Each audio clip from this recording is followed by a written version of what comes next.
அஸ்ஸலாமு அலைக்கும் வரஹ்மத்துல்லாஹ். அல்லாஹினுடைய அருள் புரியக்கூடிய ரமலான் மாதத்துல நம்ம இருக்கோம்.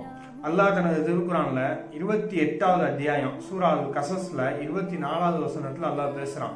மூசா நபி செஞ்ச ஒரு துவாவை பத்தி அல்லாஹ் சொல்றான்.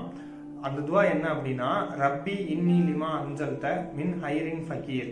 இந்த துவாவுடைய மீனிங், பொருள், அர்த்தம் என்ன அப்படின்னா, இறைவா நீ நாடக்கூடிய நல்ல விஷயங்கள்ல நான் தேவையுடையவனா இருக்கிறேன்.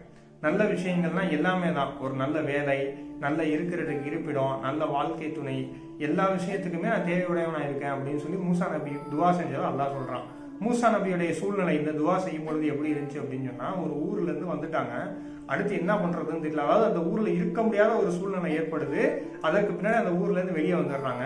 அடுத்து என்ன பண்றதுங்கிற ஐடியாவே இல்லாம, ஒரு யோசனையே இல்லாம மூசா நபி வந்து இந்த துவாவை செய்யறாங்க. ஏன்னா அவங்களுக்கு இருக்கிறதுக்கு இடம் கிடையாது, பார்க்கறதுக்கு வேலை கிடையாது, தன்னை அரவணைச்சு தனக்கு ஒரு ஆறுதல் அளிக்கிறதுக்கு ஒரு வாழ்க்கை துணை கிடையாது. இப்படிப்பட்ட ஒரு சூழ்நிலையிலிருந்து இந்த துவாவை செய்யறாங்க. அல்லாஹ் அந்த நபியுடைய எல்லா தேவைகளையுமே பூர்த்தி செஞ்சுட்டான்.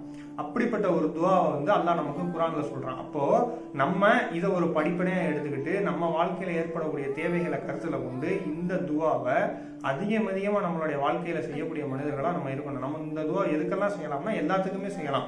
ஒரு வேலையை பார்க்கணும்னு சொல்லி வேலை தேடிக்கிட்டு இருக்கோம், அப்ப இந்த துவா செய்யலாம்.